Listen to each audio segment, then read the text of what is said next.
அஸ்ஸலாமு அலைக்கும் வரஹ்மத்துல்லாஹி வபரகாத்துஹு. பிஸ்மில்லாஹிர் ரஹ்மானிர் ரஹீம். அல்ஹம்துலில்லாஹி ரப்பில் ஆலமீன் வல் ஆகிபத்து லில் முத்தகீன். அஸ்ஸலாத்து வஸ்ஸலாமு அலா சய்யிதினா முஹம்மதின் அஷ்ரஃபில் அன்பியாஇ வல் முர்சலீன் وعلى آله الطيبين وأصحابه الطاهرين والمؤمنين والمسلمين كلهم أجمعين. أما بعد، فقد قال الله تبارك وتعالى في كلامه القديم والفرقان الحميد بعد أعوذ بالله من الشيطان الرجيم بفضل بسم الله الرحمن الرحيم. يسألونك ماذا أحل لهم قل أحل لكم الطيبات. صدق الله العلي العظيم. அளவற்ற அருளாளனும் நிகரற்ற அன்புடையவனுமாகிய எல்லாம் வல்ல அல்லாவின் திருநாமத்தை கொண்டே ஆரம்பம் செய்கின்றேன். அல்லாவின் மேலான சாந்தியும் அவனது கருணையும் நம் உயிருக்கும் உயிரான உயிரினும் மேலான அருமை நாயகம் முஹம்மது ரசூலுல்லாஹி ஸல்லல்லாஹு அலைஹி வஸல்லம் அவர்களின் மீதும் உலக முஸ்லிம்கள் எல்லோரின் மீதும் என்றென்றும் நின்று நிலவட்டுமாக. ஆமீன். ஆரம்பமாக அல்லாவிற்கு அஞ்சி நடந்து கொள்ளும்படியும் கண்மணி நாயகம் ஸல்லல்லாஹு அலைஹி வஸல்லம் அவர்களுக்கு அடிபணிந்து நடந்து கொள்ளும்படியும் எனக்கும் உங்களுக்கும் வசியத்து செய்து கொள்கின்றேன். வல்ல ரஹ்மான் நம் வாழ்க்கையில் எல்லா கட்டத்திலேயும் தக்வாவுடைய நிலையை நசீபாக்கி தருவானாக. ஆமீன். கண்ணியத்திற்குரிய அல்லாஹ்வின் நல்லடியார்களே, இன்றைய தராவியில் ஓதப்பட்ட ஒரு சூரா அல் மாயிதா. மாயிதா என்று சொன்னால் உணவு தட்டு என்று பொருள். ஏன் இந்த சூறாவுக்கு உணவு தட்டு என்று பெயர் வந்தது என்றால், பொதுவாக திருமறையினுடைய 114 சூறாக்களில் அந்த சூறாக்களுடைய பெயர்களுக்கு என்று சொல்லி ஏதேனும் ஒரு காரணம் இருக்கும். அந்த சூறாவினுடைய பெயர் அந்த சூறாவிலே ஏதாவது ஒரு இடத்திலே அவைகள் குறிப்பிட்டிருக்கிற காரணத்தினால் அதற்கு அந்த பெயர் சூட்டப்பட்டிருக்கும். அந்த அடிப்படையில் இந்த சூறாவுக்கு அல் மாயிதா என்று பெயர் வைத்த காரணம், சையதுனா ஈசா அலைஹிஸ்ஸலாம் அவர்களிடத்தில் அவர்களுடைய கூட்டத்தார்கள், அவர்களுடைய சீடர்கள் வானத்திலிருந்து தங்களுக்கு உணவு தட்டை இறக்கி தரும்படியும், அந்த உணவு தட்டு இறங்குவதன் மூலமாக தங்களுடைய உள்ளங்கள் அதை கொண்டு உறுதிப்படும் என்று கேட்டுக்கொண்டதுக்கிணங்க சையதுனா ஈசா அலைஹிஸ்ஸலாத்து வஸ்ஸலாம் அவர்கள் அல்லாஹு தாலாவிடத்திலே துஆ செய்து அந்த மக்களுக்காக வேண்டி அவர்கள் உணவு தட்டை இறக்கிய அந்த நிகழ்வோ இந்த சூறாவிலே கடைசியில் சொல்லப்பட்ட காரணத்தினால் இந்த சூறாவுக்கு அல் மாயிதா என்று பெயர். கண்ணியத்திற்குரியவர்களை, இந்த சூறாவில் சையதுனா ஈசா அலைஹிஸ்ஸலாம் அவர்கள் பற்றிய முக்கியமான விஷயங்கள் இந்த சூறாவில் சொல்லப்பட்டிருக்கு. சையதுனா ஈசா அலைஹிஸ்ஸலாம் அவர்கள் வாழ்க்கையில் நடந்த அந்த நிகழ்வுகள் அதுவெல்லாம் இந்த சூறாவில் சொல்லப்பட்டிருக்குது.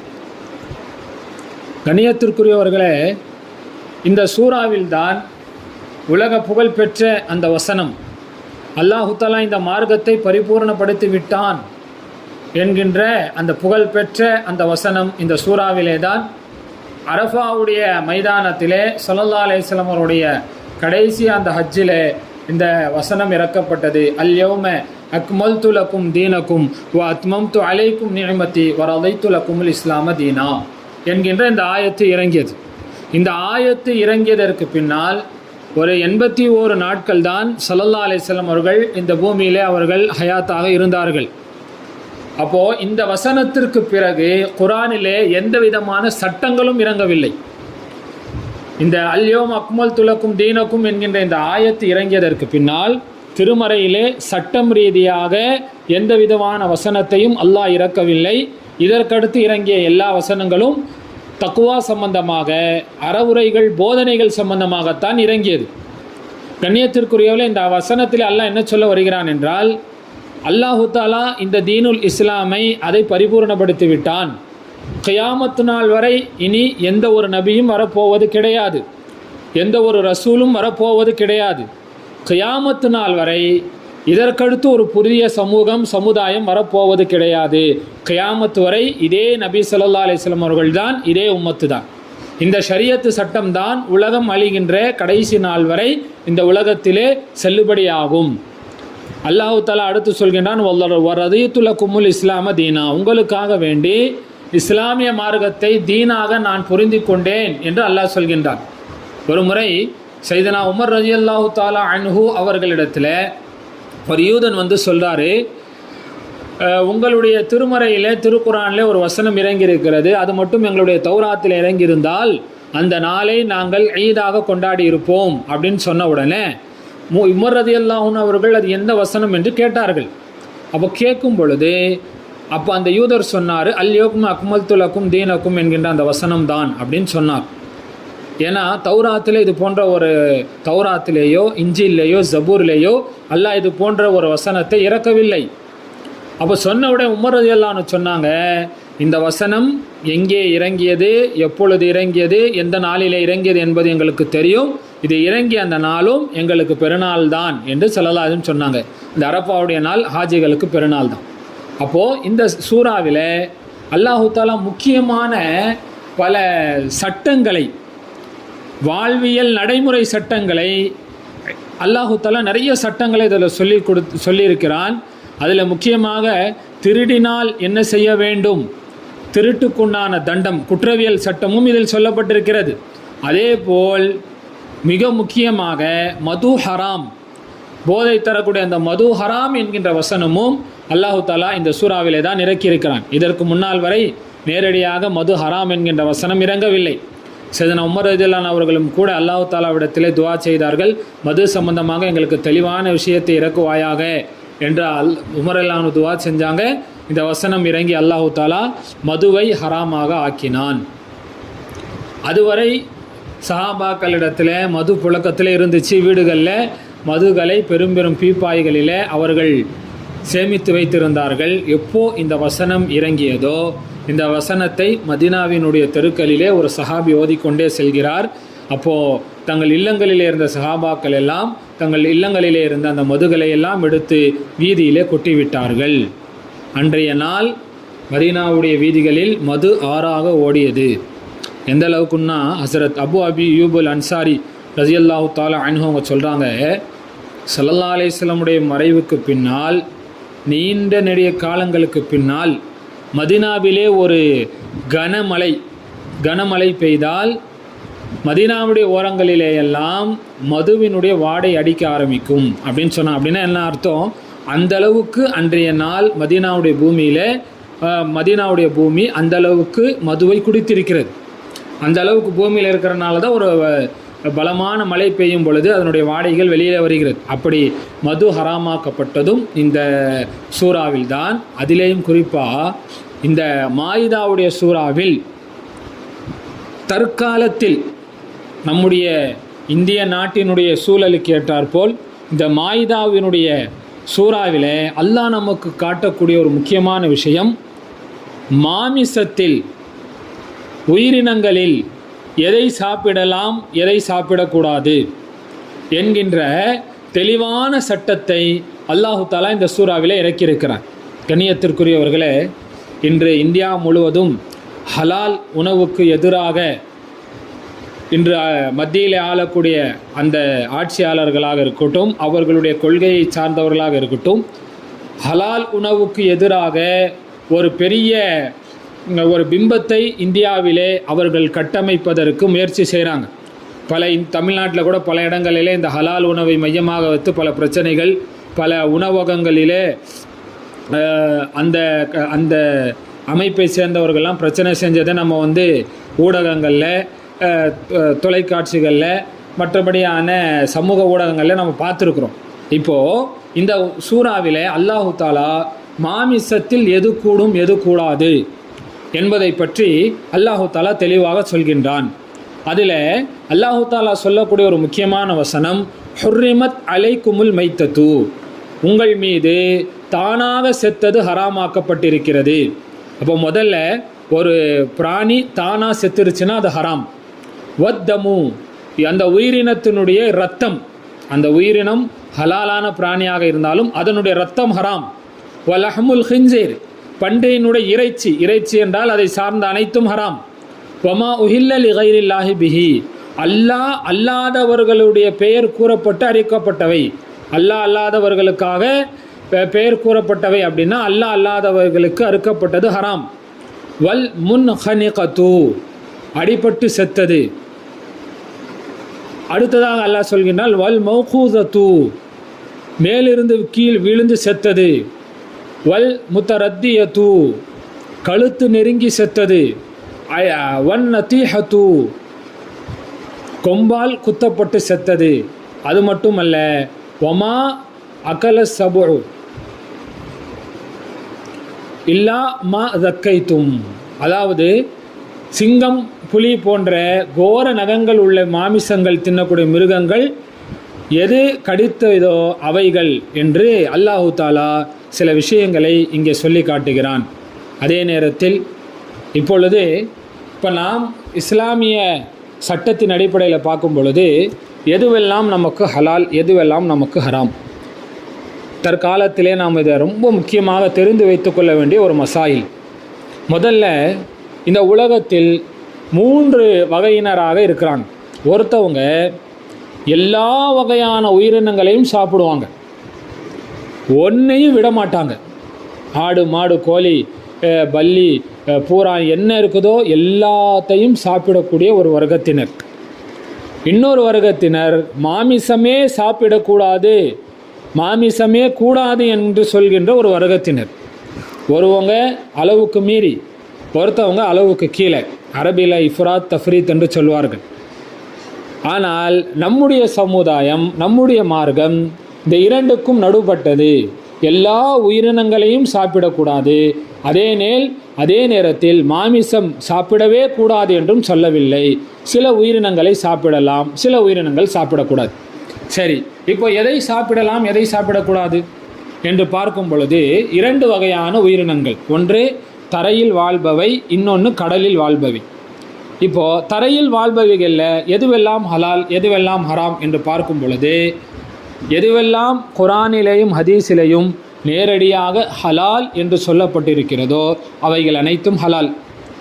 ஒட்டகை, ஆடு, மாடு, கோழி இவைகளெல்லாம் நேரடியாக சொல்லப்பட்டது ஹலால். அதேபோல் குரானிலேயும் ஹதீஸிலேயும் எதுவெல்லாம் ஹராம் என்று தெளிவாக சொல்லப்பட்டிருக்கிறதோ அவைகளெல்லாம் ஹராம். உதாரணமாக பன்றியினுடைய இறைச்சி தானாக செத்தது. இப்போ நம்ம மேலே சொன்னது வசனத்தில் சொல்லப்பட்டவைகளை அல்லாஹ் தெளிவாக சொல்லிட்டான், இவைகளெல்லாம் ஹராம். இது 2வது. 3வதாக ஒன்று இருக்கிறது. எதையெல்லாம் கொல்லும்படி ஸல்லல்லாஹு அலைஹி வஸல்லம் அவர்கள் சொன்னார்களோ அந்த உயிரினங்களை சாப்பிடுவது ஹராம், தடுக்கப்பட்டது. உதாரணமாக பாம்பை கொல்ல சொன்னாங்க, பல்லியை கொல்ல சொன்னாங்க, எலி போன்ற அந்த பிராணிகளை கொல்ல சொன்னாங்க. இவைகளெல்லாம் சாப்பிடுவது ஹராம், தடுக்கப்பட்டது. இது கொல்லுங்கள் என்று சொல்லப்பட்டதற்கு முக்கியமான காரணங்கள் அது விஷம் உள்ள பிராணி என்றும் ஒன்று உண்டு. அப்போது எதை கொல்லுமாறு ஸல்லல்லாஹு அலைஹி வஸல்லம் கட்டளையிட்டாங்களோ அதை சாப்பிடுவதும் ஹராம். அடுத்து சில உயிரினங்களை கொல்லக்கூடாதுன்னு ஸல்லல்லாஹு அலைஹி வஸல்லம் சொன்னாங்க, அதெல்லாம் கொல்லவே கூடாது. ஹுதுஹுது பறவை, தவளை, இது போன்ற சில உயிரினங்களை கொல்லக்கூடாதுன்னாங்க, அதையும் சாப்பிட்றது ஹராம். இது ஏன் ஹராம்? இப்போ நம்ம உயிரினத்தை சாப்பிட்றதா இருந்தால் அதை கொன்னா தானே சாப்பிட முடியும். அப்போ ஸல்லல்லாஹு அலைஹி வஸல்லம் அதை கொல்லக்கூடாது என்று சொல்லியிருக்கிறார்கள். பிறகு நாம் எப்படி சாப்பிட முடியும்? இது ஒன்று. முதல்ல குரானில் தெளிவாக சொல்லப்பட்ட எது ஹலால் என்று சொல்லப்பட்டதோ அதை சாப்பிடுவது கூடும், எது ஹராம் என்று தெளிவாக சொல்லப்பட்டிருக்கிறதோ அதை சாப்பிடுவது கூடாது. 3வது, எந்த உயிரினங்களை கொல்லுமாறு சொன்னார்களோ, 4வது எந்த உயிரினங்களை கொல்லக்கூடாது என்று தடை விதித்தார்களோ இந்த 2 வகையான உயிரினங்களையும் சாப்பிடுவது ஹராம். அடுத்து ஒன்று இருக்குது, என்ன அப்படின்னா, சில உயிரினங்கள் அன்றைய காலகட்டத்தில் இருந்திருக்காது, அது புதுசாக இப்பொழுது தான் கண்டுபிடிக்கப்பட்டிருக்கலாம், அல்லது அன்றைய காலகட்டத்தில் புழக்கத்தில் இல்லாத சில, இப்போ நம்ம உலகத்தில் பார்க்குறோம் சில உயிரினங்கள் சில பகுதியில் மட்டும்தான் இருக்கும், வேறு எங்கேயுமே இருக்காது. இப்போ அந்த மாதிரியான பிராணிகள் அல்லது நீண்ட நெடிய நாட்களுக்கு பின்னால் இப்போது தான் அந்த மாதிரியான பிராணியை கண்டுபிடிச்சிருக்காங்கன்னு வச்சுக்குவோம். இப்போ இதற்கு என்ன சட்டம் என்றால், இதற்கு மார்க்க அறிஞர்களாக இருக்கக்கூடிய ஃபுகஹாக்கள் என்ன சொல்கிறாங்க, அந்த உயிரினங்கள் எதற்கு ஒப்பாக இருக்கிறது என்று பார்க்க வேண்டும். அது ஹலாலான பிராணிகளுக்கு ஒப்பாக இருந்தால் அதனுடைய அம்சங்கள், உடல் அமைப்புகள், அதனுடைய பழக்க வழக்கங்கள், அதனுடைய உணவு முறைகள் எல்லாமே ஹலால் ஆக்கப்பட்ட, எதுவெல்லாம் சாப்பிடுவதற்கு ஹலாலன் ஷரியத்தில் சொல்லப்பட்டிருக்கிறதோ அந்த பிராணிகளை போல் இருந்தால் இதையும் சாப்பிடலாம். அல்லது ஹராமான பிராணிகளுக்கு ஒப்பாக இருந்தால் இதை சாப்பிடக்கூடாது. இது ஒரு பொது சட்டத்தை சொல்கிறாங்க. அடுத்தது, எந்த பிராணிகளுக்கு, கால்நடைகளுக்கு கோர பல்கள் இருக்குதோ, பல்லு நல்லா கூராக இருக்கும், சிங்கம், புலி, கரடி, நரி போன்ற இந்த உயிரினங்களுக்கெல்லாம் அங்கே பல் நல்லா கோரப்பல்லாக இருக்கும், அந்த உயிரினங்களை சாப்பிடக்கூடாது, ஹராம். சரி, பறவைகளில் எது ஹராம்?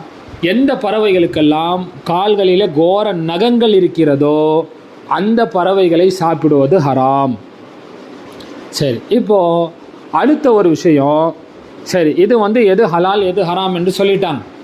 இப்போ ஹலாலான பிராணிகளையும், இப்போ இந்தியா முழுவதும் விவாத பொருளாக பேசப்படக்கூடிய ஹலாலாக்கப்பட்டதுன்றாங்களா என்ன? அது என்ன ஹலாலாக்கப்பட்டது என்றால், ஆகுமாக்கப்பட்ட பிராணிகளாக இருந்தாலும், ஆடு, மாடு, கோழி, ஒட்டகை போன்ற ஹலாலான பிராணிகளாக இருந்தாலும் அவைகளை முறையாக அறுக்கப்பட்டால் மட்டுமே அவைகள் ஹலாலாகும். முறையாக அறுக்கப்படுவதுனா என்ன? அறுப்பவர் முஸ்லீமாக இருக்க வேண்டும், பிஸ்மில்லா சொல்ல வேண்டும். அந்த பிராணியினுடைய 4 நரம்புகள், 2 உணவு குழாய், ஒரு மூச்சு குழாய், இரத்த குழாய், இந்த 4 நரம்புகளும் அறுபட வேண்டும், அல்லது 4ல் 3 அறுபட வேண்டும். இது போன்ற நிபந்தனைகளோடு ஒரு பிராணி அடுக்கப்படுமாயின் அப்பொழுதுதான் அது ஹலால். இன்றைக்கி நம்ம நிறைய ஹோட்டல்களில் போகிறோம், நிறைய ஹோட்டல்களுக்கு செல்கிறோம். அங்கே நம்ம போன உடனே இங்கே உணவு ஹலாலா, இங்கே உள்ள நான்வெஜ்ஜு ஹலாலான்னு நம்ம கேட்குறோம். ஹலால்னால் என்னங்கிறது முதல்ல நாம் தெரிஞ்சுக்கணும். இப்போ அவங்க அந்த மாற்று மதத்தில் இருக்கிறவங்க என்ன நினைப்பாங்க, ஹலால்னால் என்ன, முஸ்லீம் கடையில் வாங்கினா ஹலாலு அப்படின்னு அவங்க நினச்சி வாங்கியிருக்கலாம். ஆனால் முஸ்லீம்களாக இருக்கக்கூடிய இறைச்சியினுடைய அந்த வியாபாரம் செய்பவர்களும் ஹலால் என்றால் என்ன என்பதை தெரிந்து வைத்து கொள்வது அவசியம். ஒரு பிராணி ஹலாலான முதல்ல அந்த பிராணி குர்ஆன் ஹதீஸில் ஹலாலாக்கப்பட்டதாக இருக்கணும், முதல் விஷயம். இப்போ ஒரு ஆள் நாயையோ அல்லது பன்றியையோ ஹராமான ஒரு உயிரினத்தை போய் சிங்கத்தை பிஸ்மில்லான்னு சொல்லி அறுத்தாருன்னா அது ஹலாலாயினும் சொல்ல முடியாது. இப்போ இந்த ஹலாலாக்கப்படுதல் என்பது மார்க்கத்தில் அனுமதிக்கப்பட்ட உயிரினங்கள் தான் முறையாக அறுக்கப்பட வேண்டும். இதை நாம் தெரிஞ்சு வச்சுக்கணும். நாம் வெளியே சென்று சாப்பிடுகின்ற பொழுது இதை மாதிரியான விஷயங்கள் ஹலாலாக்கப்பட்டதுன்னா என்னங்கிறத நம்ம தெரிஞ்சுக்கணும். அது உறுதியானால்தான் அது போன்ற உணவகங்களிலே நாம் உணவு உண்ண வேண்டும். இது இப்போ 2வது விஷயம், சில பிராணிகள் அது ஷரியத்தில் ஹலாலுன்னு இருக்குது, ஹலால் இல்லைன்னு வந்திருக்கு. உதாரணமாக உடும்பு. இந்த உடும்பு கறி கூடுமா கூடாதா என்று நாம் ஹதீஸில் பார்க்கும் பொழுது 2 வகையான கருத்துக்கள், கூடும் என்றும் இருக்கிறது, கூடாது என்றும் இருக்கிறது. ஸல்லல்லாஹு அலைஹி வஸல்லம் உடும்பு கறியை அதை சற்று கூடாது என்பது மாதிரியும் சொல்லியிருக்கிறாங்க. இன்னொரு ரிவாயத்தில் வருது, ஒரு முறை ஒரு விருந்தில் ஸல்லல்லாஹு அலைஹி வஸல்லம் உட்காந்துட்டு இருக்கிறாங்க. அப்போது ஒரு இறைச்சி பொரித்து வைக்கப்பட்டிருக்கிறது. அது சாப்பிட போகும்பொழுது ஸல்லல்லாஹு அலைஹி வஸல்லம் மனைவியார் அன்னை மைமுனா ரலியல்லாஹு தஆலா அன்ஹா அந்த வீட்டுக்காரங்க அந்த உணவு தந்தாங்களா, அவங்ககிட்ட சொல்கிறாங்க, எங்க இது என்ன உணவுன்னு ஸல்லல்லாஹு அலைஹி வஸல்லம் சொல்லுங்கள், என்ன இறைச்சின்னு சொல்லுங்கன்னொடனே வீட்டில் இருக்கிறவங்கெல்லாம் சொன்னாங்க, இது உடும்பு கறி யார் ரசூலல்லான்னு சொன்ன உடனே ஸல்லல்லாஹு அலைஹி வஸல்லம் சாப்பிடாமல் கையை அப்படியே எடுத்துட்டாங்க. அப்போ பக்கத்தில் இருந்த சையதுனா ஹாலித் பின் வலீத் ரலியல்லாஹு தஆலா அன்ஹு அவங்க ஸல்லல்லாஹு அலைஹி வஸல்லம் கேட்டாங்க, யார் ரசூலல்லாஹ் உடும்பு கறி ஹராமான்னு கேட்டாங்க. அப்போ ஸல்லல்லாஹு அலைஹி வஸல்லம் சொன்னாங்க, இல்லை ஹராம் இல்லை, ஆனால் எனக்கு பிடிக்காதுன்னாங்க. அப்போ ஹராம் இல்லைன்னு சொன்ன உடனே ஹாலித் பின் ரலியல்லாஹு அன்ஹு அதை எடுத்து சாப்பிட்டாங்க. இப்போது இங்கே முக்கியமான இன்னொரு விஷயத்தையும் தெரிஞ்சுக்கணும். இன்றைக்கி நம்முடைய இஸ்லாமியர்களிலே சிலர், இன்றைக்கும் நம்மள நிறைய பேர் இருக்காங்க, ஹலாலாக்கப்பட்ட சில இறைச்சிகளை அவங்களே ஹராமாக்கிக்கிறாங்க. இது பெரிய பாவம். அல்லாஹ் ஹலாலாக்கப்பட்டதை அதை ஹராமுன்னு சொல்கிறது பெரிய தப்பு. அல்லாஹ் குர்ஆனில் ஒரு இடத்துல ஸல்லல்லாஹு அலைஹி வஸல்லம் அவர்களையே மிக மென்மையாக அதை கண்டித்து ஒரு வசனம், யா அய்யுஹன் நபியு லிம துஹர்ரிமு மா அஹல்லல்லாஹு லக், யா நபி அவர்களே, அல்லாஹ் உங்களுக்கு ஹலாலாக்கியதை நீங்கள் ஏன் ஹராமாக்குகிறீர்கள் என்று அல்லாஹ் கேட்கிறான். இன்றைக்கி இந்த மாட்டு இறைச்சி இருக்குது பாருங்கள், மாட்டு இறைச்சி. இந்த மாட்டு இறைச்சியை மையமாக வைத்து இந்தியாவில் பெரிய அரசியல் அன்று முதல் இன்று வரை நடக்குது. ஏன்னா இந்த மாட்டிற்கும் யூதர்களுக்கும் ரொம்ப சம்பந்தம். குர்ஆனில் அல்லாஹ் நிறைய இடங்களில் சொல்கிறான். அந்த யூதர்களுடைய அடிவருடிகளாக இருக்கக்கூடிய இந்தியாவில் மத்தியில் ஆளக்கூடியவர்கள் எல்லாம் இந்த மாட்டு இறைச்சியை வைத்து பல அரசியல்கள், எத்தனை இஸ்லாமியர்கள் இதனால் ஷஹீதாக்கப்பட்டிருக்காங்க. ஏதோ மாட்டு இறைச்சிங்கிறது ஹராம், அது சாப்பிடக்கூடாது, அது புனிதமானது என்கின்ற இந்தியாவுக்குள் ஒரு பிம்பத்தை ஏற்படுத்திட்டு, ஆனால் இன்றைக்கி நம்ம இந்தியாவினுடைய அந்த பொருளாதாரத்தை, இந்தியாவில் தொழில் செய்யக்கூடியவர்கள் வெளிநாடுகளுக்கு ஏற்றுமதி செய்யக்கூடியவர்களை பட்டியலை எடுத்து பாருங்கள். அந்த அமைப்பை கட்சியை சேர்ந்தவர்கள்தான் மாட்டு இறைச்சியை வெளிநாடுகளுக்கு டன் கணக்காக ஏற்றுமதி செய்து கொள்ளை லாபத்தை பெறுகிறார்கள். ஆனால் இந்தியாவுக்குள்ளே அது ஹராம், அதை சாப்பிட்றது கூடாது, மாட்டு இறைச்சி வைத்திருந்தால் அதை அவங்கள கொல்றது, அடிக்கிறது, இது போன்ற மோசமான செயலில் ஈடுபடுறாங்க. இன்றைக்கி நம்ம இஸ்லாமியிலும் நிறைய பேர் மாட்டு இறைச்சியை வெறுக்கக்கூடியவர்கள், அது சாப்பிட்றது கூடாதுங்கிற மாதிரியான சில கொள்கை உள்ளவங்களும் இருக்கிறாங்க. பொதுவாக இஸ்லாத்தில் ஒரு உணவு எனக்கு பிடிக்கவில்லை என்றால் ஒதுங்கி கொள்ளலாம், ஹலாலான உணவு தான், ஆனால் எனக்கு அது பிடிக்கலை அப்படிங்கிற பொழுது அதை நம்ம தவிர்த்துக்கிறதுக்கு அனுமதி இருக்கிறது. ஆனால் எனக்கு பிடிக்கவில்லை என்பதற்கு காரணத்துக்காக அதை ஹராம் என்று சொல்வதை ஷரியத் கண்டிக்கிறது. முதல்ல இந்த மாட்டு இறைச்சி என்பது ஹலால். இன்னும் சொல்லப்போனால் நம்முடைய இபாதத்துகளோடு சேர்ந்தது தான் மாட்டு இறைச்சி. இப்போ குர்பானி இருக்குது, துல்ஹஜ் மாதத்தில் நம்ம குர்பானி தருகிறோம். பல இமாம்களுடைய கருத்து என்ன, எதை குர்பானி தருவது சிறந்தது, ஆடா மாடா ஒட்டகையா என்றால் மாடுன்னு தான் சொல்கிறாங்க. அப்போது நம்முடைய இபாதத்தோடு சேர்ந்தது மாட்டு. இன்னும் சொல்லப்போனால் மருத்துவ ரீதியாக நிறைய மாட்டு இறைச்சியில் நிறைய விதமான பலன்கள் இருக்குது. ஆண்களுக்கு அவருடைய ஆண்மையை பலப்படுத்தக்கூடிய ஆற்றல் மாட்டு இறைச்சியை போல் வேறு எதிலுமே இல்லை. பெண்களுக்கு அந்த தாய்ப்பால் சுரக்கக்கூடிய அந்த சக்தி மாட்டு இறைச்சியில் நிறைய இருக்கிறது என்று மருத்துவ உலகம் இன்று ஒத்துக்கொள்கிறது. எனவே இந்த மாட்டு இறைச்சியினுடைய விஷயத்தில் நாம் கவனமாக இருக்க வேண்டும். அது நமக்கு ஹலாலாக்கப்பட்டது. என்ன சொல்ல வரக்கூடிய விஷயம் என்ன, ஹலாலான உயிரினங்களாக இருந்தாலும் அதை முறையாக அறுக்கப்படுமாயின் அப்பொழுதுதான் அதை சாப்பிடுவது அனுமதிக்கப்பட்டது. இது தரைவாழ் உயிரினங்களில் சொல்லப்பட்டது. இப்போ கடல்வாழ் உயிரினங்கள் இருக்குது. இதில் என்ன சட்டம் அப்படின்னா ரெண்டு சட்டம் தான். ஏன்னா ஹதீஸ்களில் கடலில் இருக்கக்கூடிய உயிரினங்கள் சம்பந்தமாக நிறைய ஹதீஸ்கள் சொல்லப்படலை. அப்போது கடலிலே இருப்பதற்கு இமாம்கள்கிட்ட ரெண்டு வகையான கருத்து. இமாமுனா ஷாஃபி ரலியல்லாஹு தஆலா அன்ஹு போன்ற இமாம்களை பொறுத்த வரைக்கும் கடலில் இருக்கக்கூடிய அனைத்துமே ஹலால். பொதுவாக கடலில் இருக்கக்கூடிய உயிரினங்களை அதை அறுக்கணுங்கிற சட்டம் கடலுக்கு கிடையாது. கடலில் இருக்கக்கூடிய உயிரினங்கள் செத்து இருந்தாலும் அதை சாப்பிடுவது ஹலால். இப்போ மீன் இருக்குது, இப்போ நம்மளுக்கு வரும்போது செத்து தான் வரும், உயிரோடு அதை நம்ம பிஸ்மில்லா சொல்லி அறுக்க போகிறது இல்லை. அப்போது கடலிலே இருக்கக்கூடியது அது ஹலால். ஸல்லல்லாஹு அலைஹி வஸல்லம் ஹதீஸில் சொல்லுவாங்க, கடலினுடைய தண்ணீர் சுத்தமானது, கடலிலே இருக்கக்கூடிய செத்தவைகள் ஹலால்னு சொல்லியிருக்காங்க. அப்போது அது ஒன்று. அப்போது கடலிலே செத்தவைகள் என்றால் மீன், நண்டு, இறால் இது போன்ற எல்லா வஸ்துக்களும் ஹலால் என்று ஷாஃபி இமாம் போன்றவங்க சொல்கிறாங்க. இமாம் அபூ ஹனீஃபா அவர்களுடைய கருத்து என்ன அப்படின்னா, இப்போ நம்ம ஏற்கனவே தரைவாழ் உயிரினங்களில் இப்போ நம்ம உடும்பை பற்றி பேசணும். இந்த உடும்பு இரண்டு வகையான சட்டங்கள் கொண்டது. கூடுன்னு இருக்குது, கூடாதுன்னு இருக்குது. இப்போ இது என்ன செய்கிறது, இமாம் அபூ ஹனீஃபா ரஹ்மத்துல்லாஹி அலைஹி சொல்கிறாங்க, பேணுதலுக்காக அதை சாப்பிடுவது கூடாதுன்றாங்க. பேணுதலுக்காக தவிர்த்து கொள்வது நல்லதுன்றாங்க.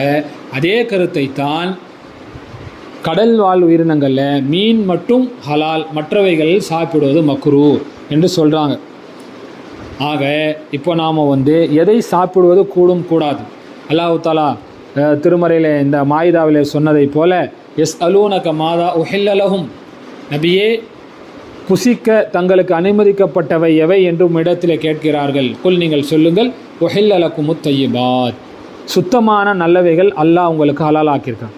பொதுவாக ஷரியத்தில் எதுவெல்லாம் ஹலாலோ அதற்கு பேர் தையிபுன்னு பேர், எதுவெல்லாம் ஹராமோ அதுக்கு பேர் ஹபீஸுன்னு பேர். அப்போது குர்ஆனும் ஹதீஸும் எந்த உயிரினங்களை சாப்பிடுவதற்கு நமக்கு அனுமதி தந்திருக்கிறார்களோ அதை நாம் புசிக்க வேண்டும். எதை சாப்பிடுவதை விட்டும் தடுத்திருக்கிறாங்களோ அதிலிருந்து தவிர்ந்திருக்கணும். சரி, அனுமதிக்கப்பட்ட உயிரினங்களையும் கூட முறையாக அறுக்கப்பட்டிருக்கிறதா என்கின்ற விஷயத்தில் நாம் கவனம் கொள்ள வேண்டும். ஏனென்றால் இன்று அந்த அறுக்கப்படக்கூடிய விஷயங்கள் அதில் நிறைய பொடுபோக்கு, அதில் நிறைய அசால்ட்டு, அது ஹலாலா ஹராமான்னு கூட தெரியாமல் வியாபாரங்கள் அதிகமாகணுங்கிற வேண்டி வியாபார பிஸியில் அந்த ஹலாலை பேணாமல் ஒரு இடத்துல அறுக்கப்படுமாயின், ஹலாலான முறையிலே அது அறுக்கப்படவில்லை என்றால் அதை சாப்பிடுவது ஹராம். சாப்பிட்டால் நம்முடைய இபாதத்துகள் ஏற்றுக்கொள்ளப்படாது. எனவே இது போன்ற சட்டங்கள் இந்த சூரா மாயிதாவில் சொல்லப்பட்டிருக்கிறது. எனவே இந்த சட்டங்களை நாம் மனதிலே கொண்டு நம்முடைய வாழ்க்கையில் இதை நடைமுறைப்படுத்துவதற்கு வல்ல ரஹ்மான் நம் எல்லோருக்கும் தௌஃபீக் செய்வானாக. வாஹிர் தாவானா அனில் அல்ஹம்துலில்லாஹி ரப்பில் ஆலமீன். அஸ்ஸலாமு அலைக்கும் வரஹ்மத்துல்லாஹி வரகாத்துஹு.